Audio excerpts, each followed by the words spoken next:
Hello and welcome to Stampin' by Hannah. Thank you for joining me today.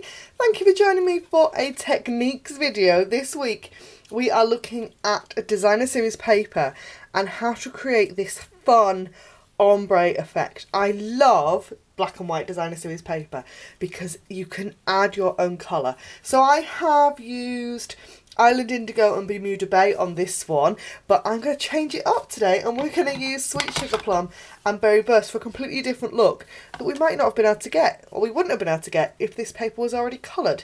So this is the Petal Passion designer series paper and it's part of the Petal Palette stamp suite, which includes the Petal Palette stamp set, the petals and more thinlets. There are some fun embellishments which I haven't actually got around to using yet as well. These are the Petal Passion embellishments and they're really gorgeous. There's a flower, or we could put the, I'll show you the right way up, the pearl in the middle, and some leaves as well. They'd make fabulous earrings, wouldn't they? Haha, I might have to just do that. They would be fab. So I wonder, one of those might make it onto my card today. Who knows? We shall see.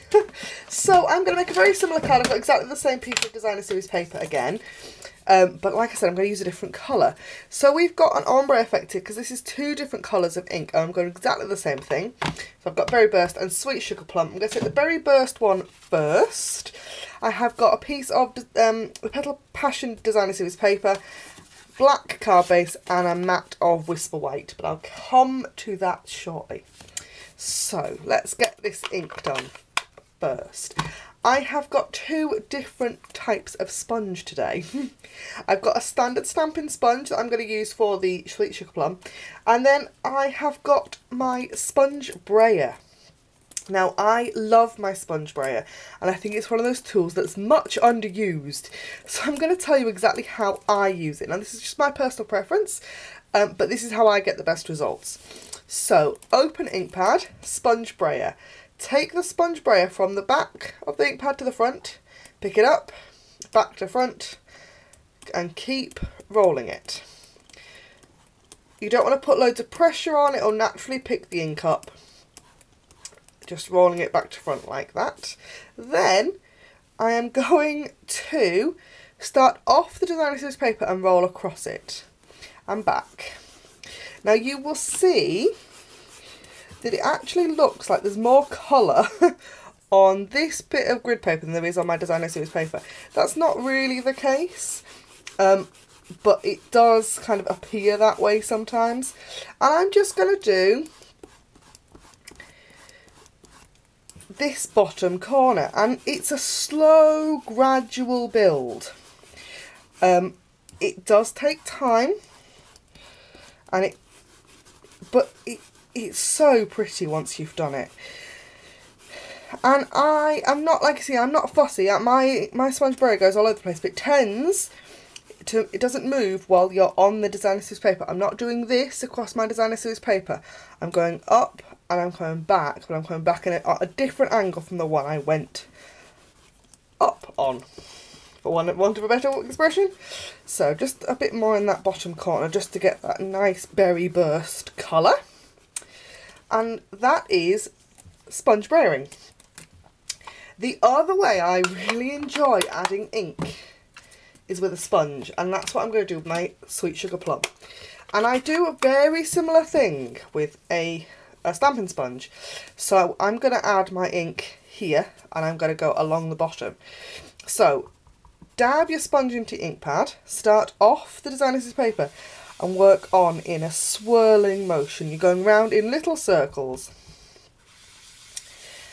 And this is a different colour, but it's quite a different colour when they're stamped next to each other. But when you've got a little bit of ink blending, one colour brings out the colour of the other. So, and my ink pad, this Sweet Sugar Plum ink pad, isn't overly well inked either. It's got plenty of ink on it, it's just not, it's not fresh. Okay.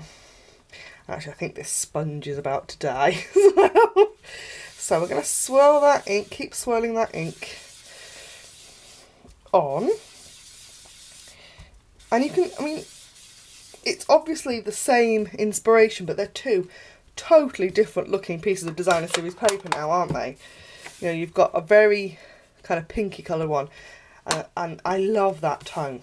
Right, I'm going to get rid of this piece of grid paper because it makes my head hurt.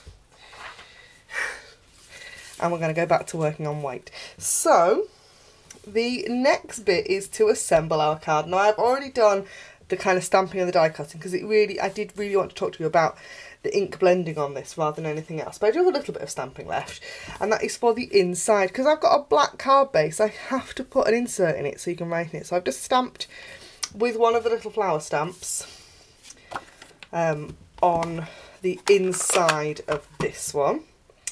So just 1, 2, 3, just like that.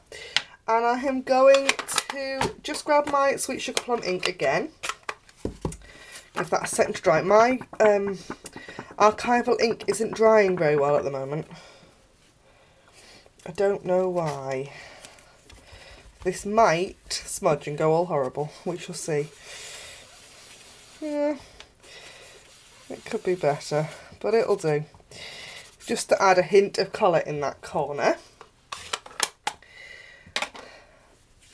Then, so I'm going to add fast fuse to the back of that and pop that onto the inside of that basic black card base. Then I'm going to take fast fuse again onto my designer series paper. I'm going to add that onto the front of my card base.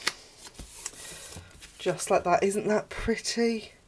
So pretty.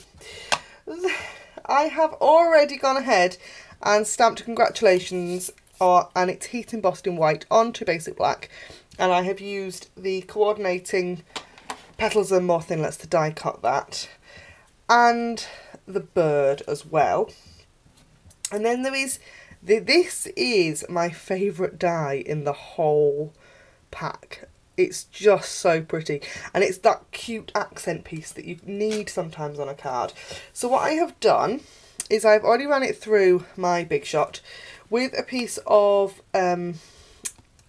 multi-purpose adhesive sheet on the back, so it should just peel away like that.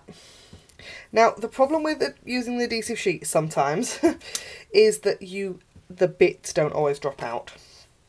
So what I'm going to do, I don't want them all to come out because I quite like the look, but I'm just going to pop out some of them